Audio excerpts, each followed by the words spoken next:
Hey everyone, and welcome back to the Phins Forecast. For only the second time this year, we're doing a reaction show just after the game ends. The Miami Dolphins just took down division opponent New York Jets in a game that was so much harder than it should have been. But we did come away with the W. That means our playoff hopes are still alive. But are we still excited about the playoffs? Find out from us in just a second.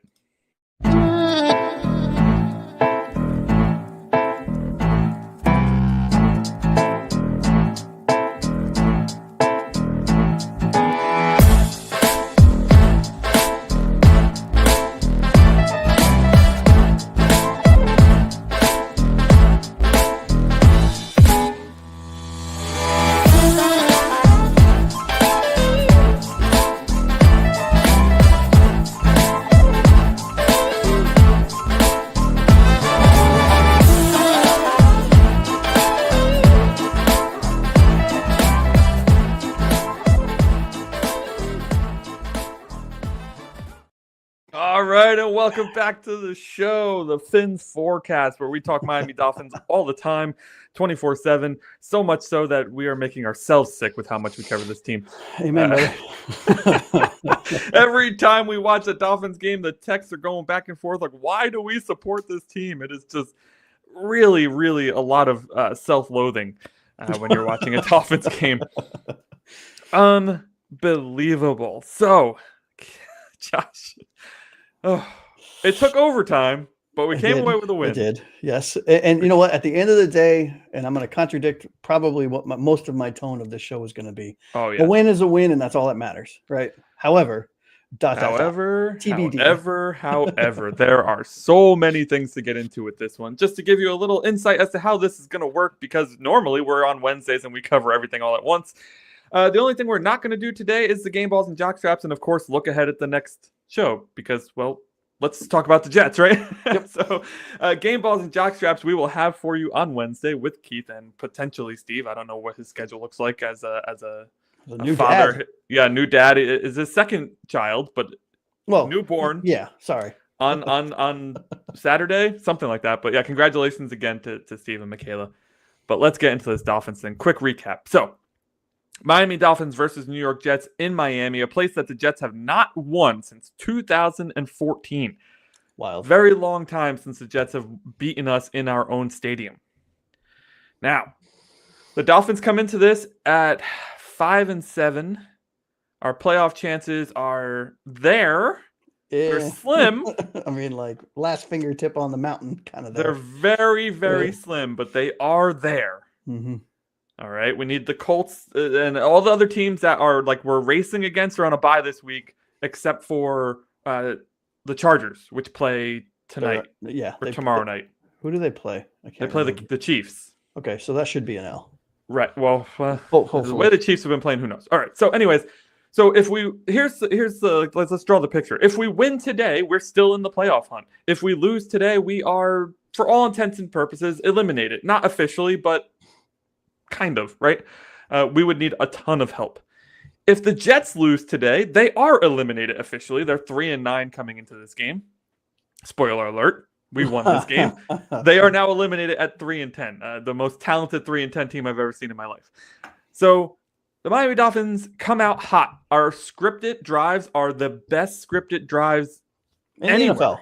I personally think in the NFL. Anywhere. Yeah. I don't know the numbers, but I can't imagine we have a scripted drive that hasn't worked since Tua came back.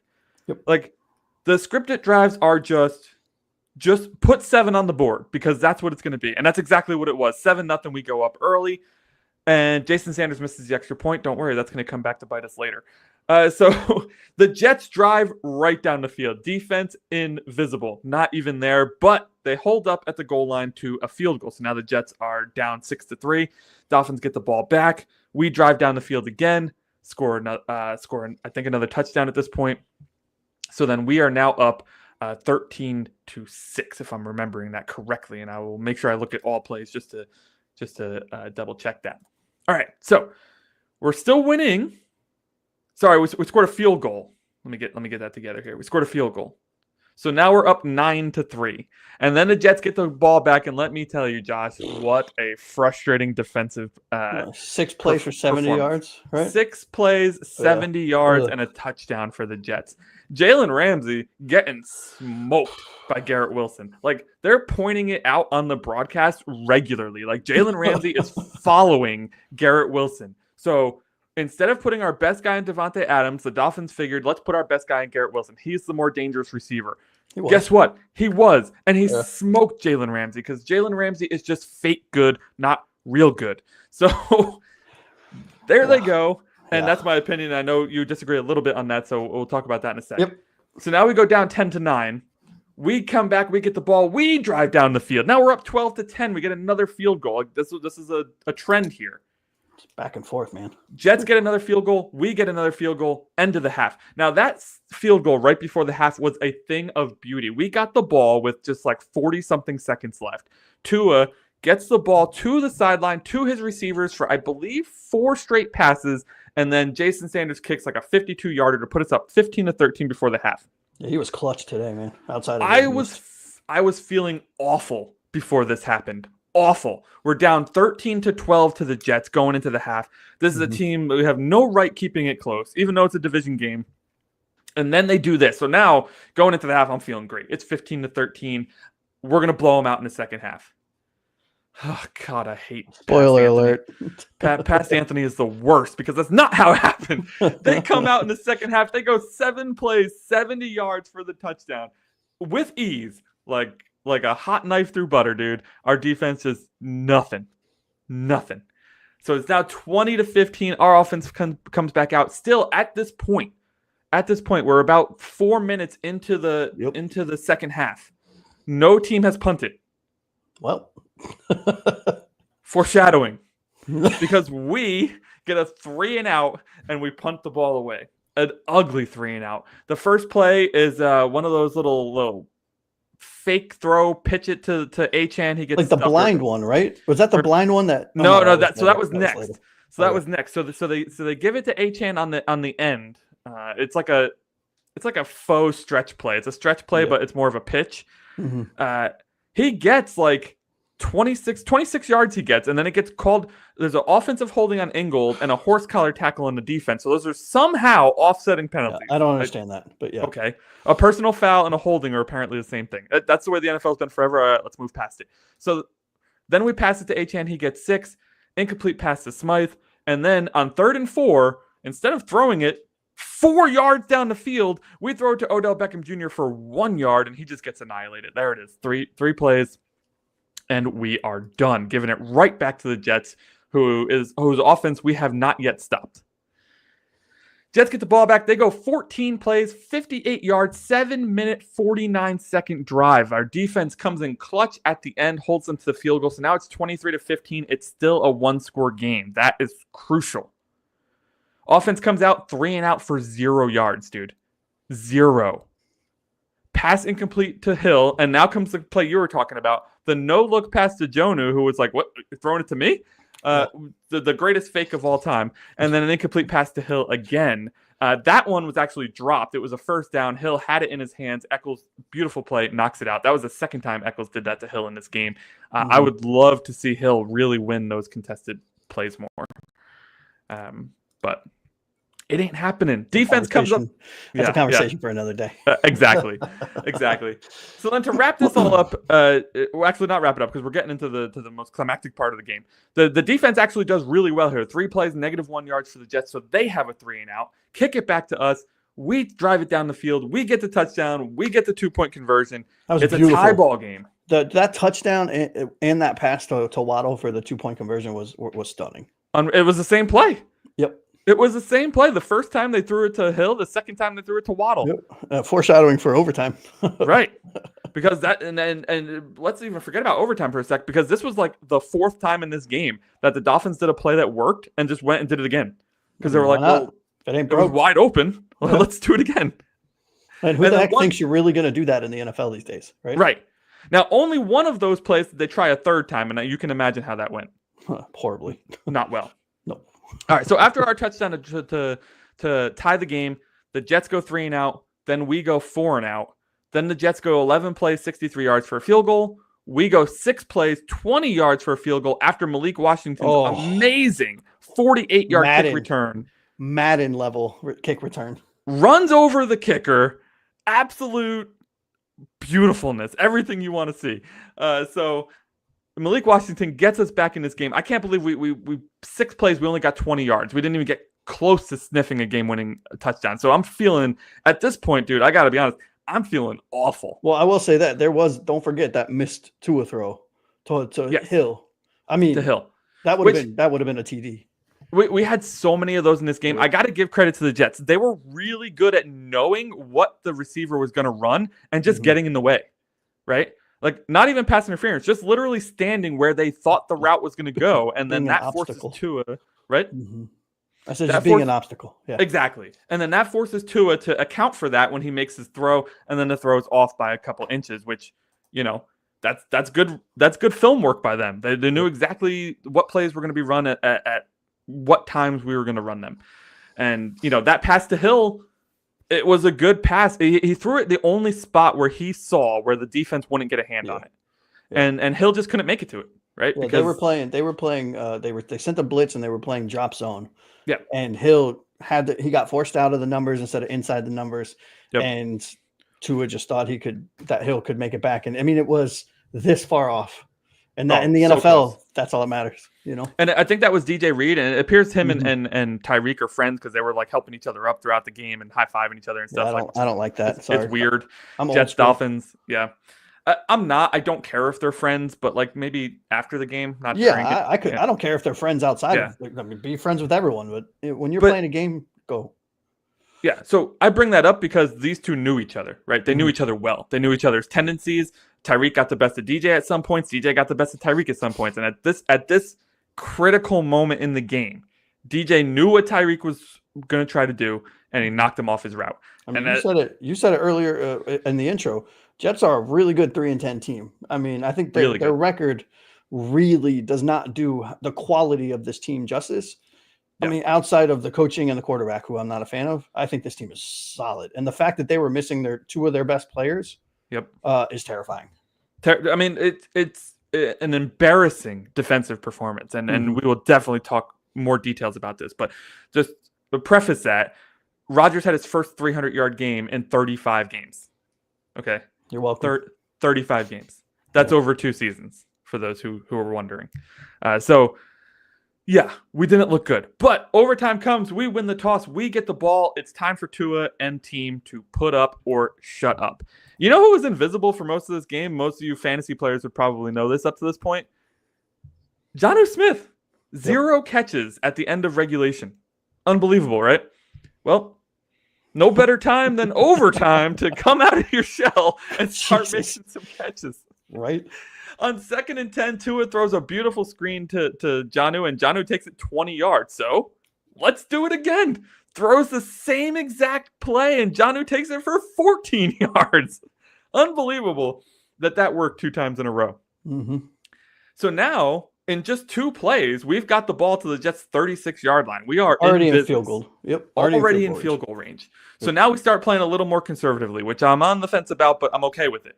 A short pass to Achane, he gets 4 yards. A short pass to Hill, he gets 9. So we got another first down, which is huge, right? Mm-hmm. Huge. So now at this point, I'm thinking to myself, oh, God, I don't know. I don't want to play for the field goal, right? Like, our defense hasn't stopped anything today. We need to get this touchdown. Well, a dump pass to Achane goes for 10, surprisingly. They had done a pretty good job at stopping that up to this point. Achane gets a run up the middle for 3 yards. By the way, I know we say it every show. Achane is just so impressive, man. He's such an impressive runner. It's you know what he is? He's the breath of fresh air on this team. Honestly, and I'm not trying to wax poetic or anything, but between him, Jonnu, and Tua, I mean, talk about revitalizing think about where this team was before Tua came back from injury and how down we were and how bad they were. And it's insane. It's amazing to me that there's still Tua doubters out there, but that's the world we live in. Yep. And then to top it off, to put the cherry on top of this ice cream sundae, Tua, short pass to Jonnu. It was a thing of beauty. This little all play-by-play on ESPN does not do it justice. Jonnu was between 5 defenders. It had to be a perfect pass, and it was. Yep. Right in the breadbasket. Jonnu Smith, 10 yards, touchdown, victory for the Miami Dolphins. Out of the jaws of defeat, I might add, because we had no right winning this game. I mean, yeah, and if you can lose by even though you win, I think we did it, right? I mean, if we're being completely honest, right? I mean, yes, we won the game, but I think there's quite a lot to chat about. Yeah, so in an effort to keep this show at 30 minutes, I know it just took about half of that time. So maybe we won't do that. It took half that time just to recap the game. But let's talk. I want, initial reactions. 32-26. It's still a win, like you said. Mm-hmm. We're still in the playoff push, like we mentioned. Yep. But I don't really feel great going into next week now. I think, and I'm not an advocate for moral victories, right? I don't believe in them. I don't think they're a thing. I don't think that's great if you as a fan believe in that. That is just not something that I hang my hat on. Like, okay, cool. This was a victory. But again, I came away, my initial reaction was, okay, there were 3 or 4 players that played their butts off. Yep. Tua, Achane, even though his statistics didn't really show it, he was an extension of the run game and the pass game. It was awesome. Hill, Waddle, and then some of the defensive line players I thought played their butts off. I think I'm getting really excited from what I'm seeing from Chop Robinson. Yep. I think his statistics are a little. I mean, they don't tell the whole picture. He was very disruptive. He forced Rodgers. He forced the running backs into other players who made the play. But it all stemmed from Robinson's kind of burst off the line, if you will. But I'll tell you what, man, even if we win out, let's just say all of the stars align and we win out, which is, look, for as pessimistic as I am about some of the stuff on this team, it is possible. I mean, it's very realistic looking at the schedule that we could win every game going forward, right? We would still need a lot of help. And great. Okay, let's say we make the playoffs. Outstanding. I do not feel confident of beating any team that we would meet in the playoffs. No. No. So at a certain point, what's the point, right? Right. I mean, look, hey, it's playoffs 3 years in a row. There's something there. I mean, it probably buys Mike McDaniel another year, albeit with a very tight rope. Right. That's something I'm not on board with. Right. Like, exactly. Now, again, I am everyone that's listened to the show from day one. I am a Mike McDaniels guy. I am a Tua guy. I got to be honest with you, Anthony. I think I've seen enough from Mike McDaniel. He's a great guy, great football mind, would be an amazing offensive coordinator. Mm-hmm. I just don't think he's got what it takes to be a head coach. I don't. And it sucks to say that because he had such good things in the first 2 years. He revitalized Tua's career. Tua wouldn't be Tua if it weren't for him. We got to give spades where spades are due. Flowers where flowers are due, whatever terminology you want to use. Mike McDaniel resuscitated Tua's career, right? Yeah, for sure. But once coordinators who also get paid lots and lots of money to do their job, once they catch up to you, it is your responsibility as both the offensive play caller and the head coach to pivot, to build on top of plays, to build on top of schemes, to build on top of things, to make sure that you are consistently one step ahead of the defense, or that you're doing something to make a specific play look different so that it's not the same view. And I genuinely do not feel that Mike McDaniel did that. I thought he sat on his laurels, and this is just my one man's opinion. I am not in those rooms. I am not a professional coach. I could be very, very wrong with all of this, but just from my fans' instinct and looking at the game tape, there are instances where he remains bullheaded and calling very specific plays that are very familiar to last year, that worked very well last year, that don't work this year. And it's very frustrating. The thing that has done it for me is that when this team needs to win the most, they completely disappear. Mm-hmm. They're unprepared, they're unorganized, they play like crap. And that's what you want from your coach. You want your coach to have the guys prepared to win every week, especially the games that are the most important. And we've seen now, sure, we made the playoffs 2 years in a row, but do we remember what the road to those playoffs looked? I mean, 2 years ago, we were 5, 6, 7, 8. We were 8-3. We went 5-1 in the last 6 and just scraped into the playoffs. That's That's and ridiculous. Got blown out by Buffalo, I think, right? But with Skyler at quarterback. Well, not blown out, but in the playoffs, yeah. Skyler, he was Skyler. Yeah. I mean, I think the score says 34-31. So it was close. It wasn't that close though. But it wasn't that close. No, it was not. Right. No. And that wasn't even the worst. Last year, in my opinion, was far worse. Because we have the division in hand.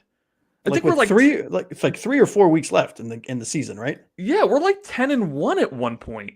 Or like 10-2 or 10-3, something like that. We had the division locked up. Like it wasn't even really close. Mm-hmm. And I'll pull up that schedule here right now. But then, of course, when you need to win, right?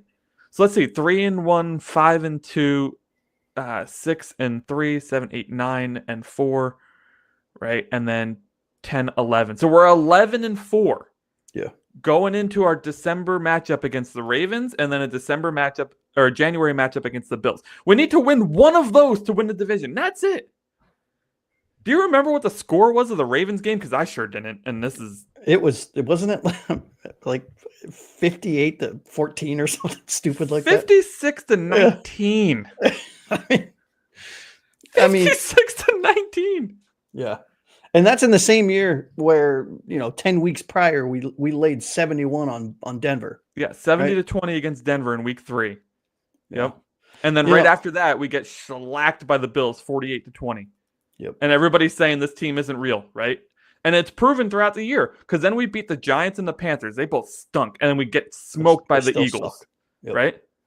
Then we beat the Patriots, who also stunk. We smoked by the Chiefs. Then we beat the Raiders, the Jets, and the Commanders, and we somehow lose to the Titans in that infamous Will Levis game, his only good game he's ever had in his career. Dating back to high school. Right. Then we beat the Jets 30-0 after that, just in frustration. We beat the Dallas Cowboys on Christmas night. We kept saying Thanksgiving, and that wasn't right. It was Christmas Eve, actually, against the Cowboys. Yeah. And then we get beat down by the Ravens, and we keep it semi-close with the Bills, but probably another one of those games where it wasn't really close. It was 21-14 score-wise, right? It wasn't. So this is my beef with the coaching staff. Like, when you need to win, you don't. In fact, not only do you not win, it's not even competitive, dude. Right. Like, you get annihilated. So then what are we going to do if we make the playoffs? Nothing. And that's the thing. I mean, look, hey, to those fans that are more positive about this whole year than we are, right? And for those that are watching and those that are going to listen to this later, out of the 4 of the hosts for this show, Anthony and I tend to be very positive when it comes to this team, right? We flip-flop. Keith and Steve are very, very realist when it comes to this, and I appreciate you guys if you're listening for your realism. They keep us grounded. They do. And the fact that Anthony and I are where we're at right now, I mean, I think that says quite a lot. I mean, again, we're only 4 fans. This is just our collective opinions. But so what if we make the playoffs? Is it possible? Sure. Right? Sure, we can make the playoffs. Could we win a playoff game? Of course we could win the playoff game. Do I have confidence that either of those things will happen? Absolutely not, because I could completely see us. What are our next 2 or 3 games? I don't have the schedule in front of me. Do you happen to have? Yeah, Houston and San Francisco next. So. Okay. We talked about this on last show. I could certainly see us winning both of those games. I could also see us certainly losing both of those games very easily. You know what I mean? Yep. And I think at the end of the day, that's the problem that, to your point, that's the problem that I have with this coaching staff, right? Yep. They're great in small moments and they're small in great moments. Does that make sense? Yeah. And Tua shows up. I mean, look, this game, it's 26-32 should have really been a loss, in my opinion. I thought we were going to blow them out. Tua, 33 of 47, 331, 2 touchdowns, no sacks, 104 rating. Great. Another really solid game from Tua. And the problem, the problem there isn't, listen, the problem is the offense isn't allowed to mess up because our defense is such a Swiss cheese put together. And I said in our chat today, this is the healthiest our defense has been in a while, and this is the worst it's looked in a while. So to me, that says our starters who are currently starting maybe shouldn't be starting. Yeah, and I also think that has the defensive play calling needs to change. Anthony Weaver, I think, is a very decent, maybe not one of the best, one of the better ones in the NFL right now, but a very good decent defensive coordinator, has a very good scheme, has a very, very good feel for the game. But some of his decisions make me queasy, if I'm being completely candid, right? And I think the way the game is played is, to your point, I think when our backups are in, there's a different vibe. It's almost like, well, I mean, we're not supposed to win this game, so let's just throw it all out there and hope for the best. And they end up turning out really good games defensively. Yep. And then we get Jalen Ramsey, we get Kendall Fuller back, we get Javon Holland and Jordan Poyer, who was back. Cater Kohu was back. Chop Robinson was there. You know, Zach and Campbell played. Agba had a sack in this game. He did. I mean, our starting defense is there, right? And we look like dog crap. I'm sorry, we did. And it's crazy because the most impressive players tend to be the guys who aren't starters. Like Quentin Bell, again, monster, looked great. Yeah. You know, and listen, now I don't know. We were obviously reacting in real time to this game. It just ended not even an hour ago. You know, so perhaps we go back and we look at the defensive formations and we say to ourselves, well, these players just blew it. And there was a lot of missed tackles again. Don't get me wrong. God. Yep. And a lot of missed tackles. And sure, Weaver does get some benefit of the doubt being first year, being a new defense. All of that, of course, he gets that benefit of the doubt. But if your offense cannot even take a breath without worrying about if they don't score a touchdown, they're going to lose this game. Yeah. That's not a good place to be in, man. No, it's not. And not as fans, not as players, not as coaches, not as an organization, right? And I think, to your point, it's very Jekyll and Hyde. One game, they look like a top 5 defense. They look like the first or the second overall defense that they were in the beginning of the season, towards the first quarter of the season, whatever it was. And then the next game, they look like the 32nd best ranked defense, you know? And it's who the hell knows who's going to show up, man. But I will say this, all of that aside, there were some very good plays made by some of these defensive players that I think have carried themselves as professionals and have been very consistent throughout the entire year. I mean, outside of maybe, plays here, there, everyone screws up from time to time, but Jordan Brooks, I think, has looked very good most of the season. Zach Sealer has been, when he's been on the field, has been a godsend. Calais Campbell, same. And I think, you have the emergence of Chop Robinson, who we touted as the potential defensive rookie of the year candidate, and early on didn't look like he was even a starter. Yeah. Right? And I'm noticing a Channing Tindall sighting. Hey, go team. Right? Was there? Yeah, I didn't notice that. He had 1 total tackle. Yes. By the way, if the right tackle for the Jets doesn't hold Chop on that the first drive that the Jets had, that is a strip sack. And potentially a recovery by the Dolphins, and potentially a completely different looking game. Now, good for him for the right tackle that he knew he was beat. He just sat on Chop at that point. But the crazy part is he tried sitting on Chop, and Chop still hit Aaron Rodgers' arm. He still hit it. It was like, how this dude is being crushed right now by a 300-pound monster, and he still found a way to get his hand up.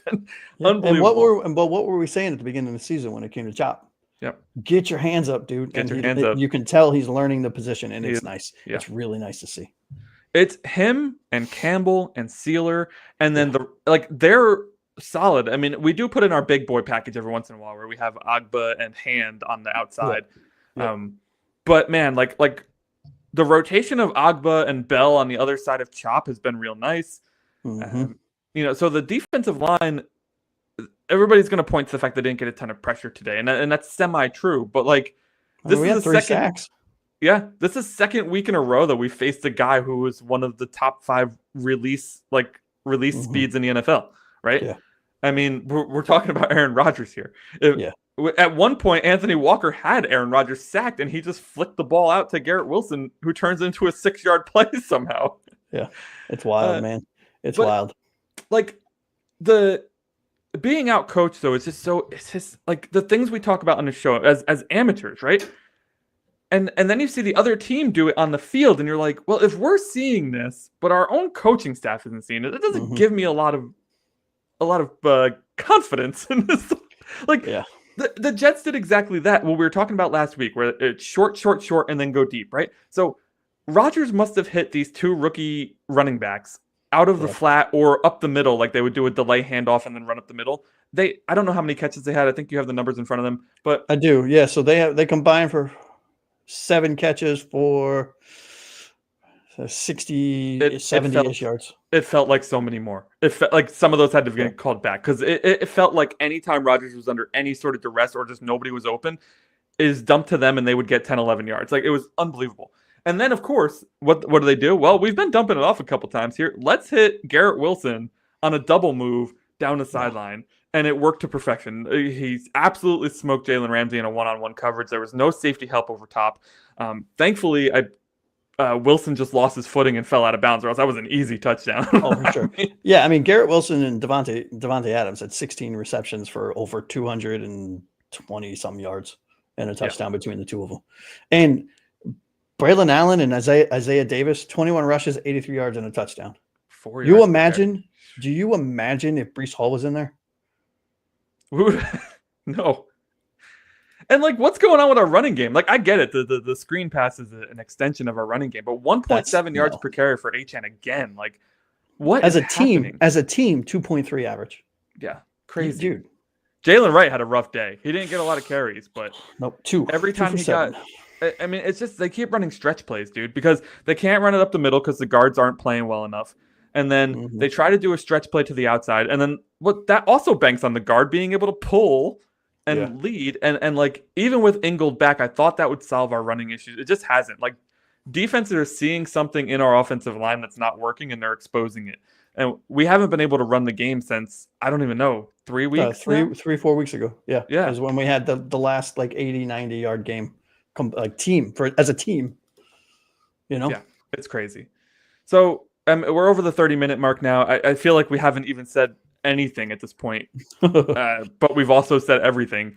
I guess let's end it on this. Okay, we are 6-7.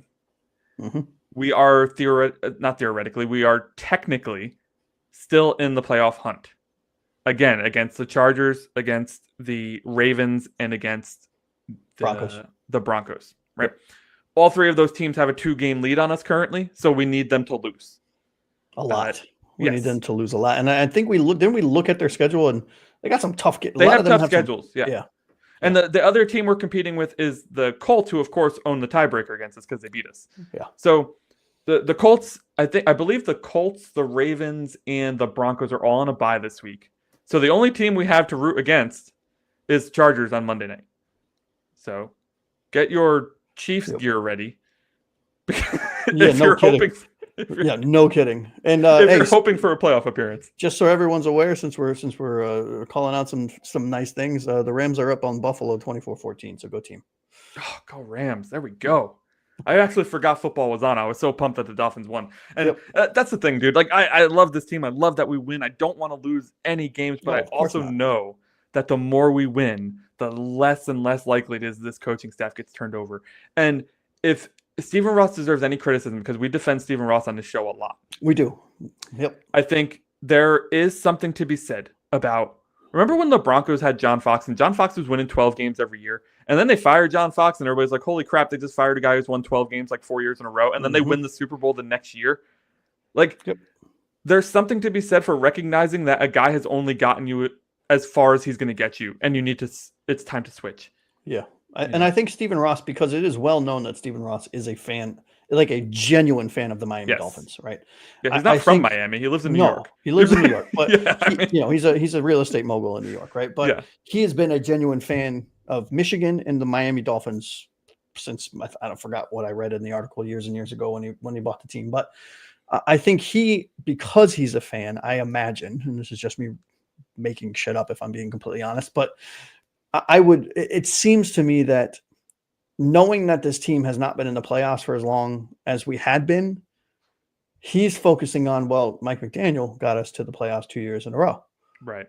And we're still in it this year, right? And so there's still a chance, and that's great, right? There is still a chance, to your point. We still are mathematically eligible and have the ability to make the playoffs, and we need a shit ton of help, pardon my French. Yeah. However, to your point, mediocrity is what it is. And I'm not saying that we are mediocre. I'm not saying that Mike McDaniel is a mediocre head coach, even though I'm kind of saying it, right? I'm saying he's a 10-win coach. Yeah, which is great if that's what you want. But I want Super Bowls. I want playoff wins. Yeah, Marvin Lewis was a 10-win coach for 12 years, and the Bengals never won anything. Exactly. So, sometimes the grass isn't greener on the other side when it comes to coaching and players and scheme changes and all that other stuff. But sometimes it is. And here's the thing.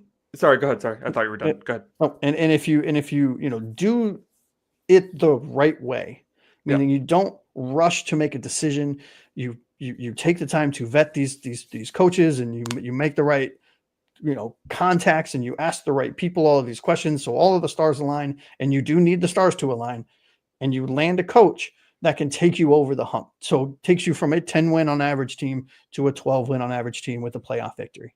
Anything can happen there, I've said it before. I keep saying it every show. I would be in the ear of the Steelers ownership asking them what they do, right? They've had 3 coaches over the past 60 years. That's it. And how many Super Bowls, right? Like, and nothing against Mike McDaniel. I can't listen to him do a press conference, but I enjoy his mic'd up segments. They're pretty funny. Yeah. But he didn't take over a crap team. He didn't take over a top 10 pick. He didn't take over a team without a quarterback or without a running back or without any talent whatsoever. He took over a team that Brian Flores, for as flawed as he was already winning and had a winning record. And how much has he improved that team? 1 win a year?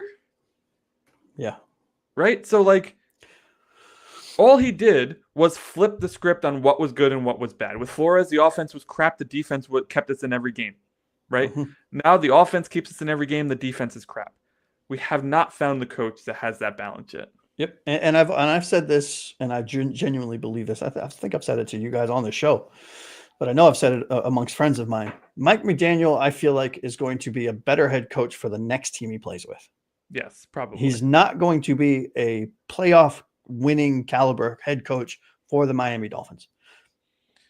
And we're seeing that a lot now. Like there was a time period we went through where you didn't see coaches get a second chance a lot, but now you're seeing Dan Quinn in Washington, the things he's doing in Washington, and his second stint looks amazing, right? Raheem Morris, I think, is with the Falcons, right? They look okay, and they look pretty good too. Jim Harbaugh's back with the Chargers; he's doing fantastic things. They're already in playoff contention. They won 3 games last year.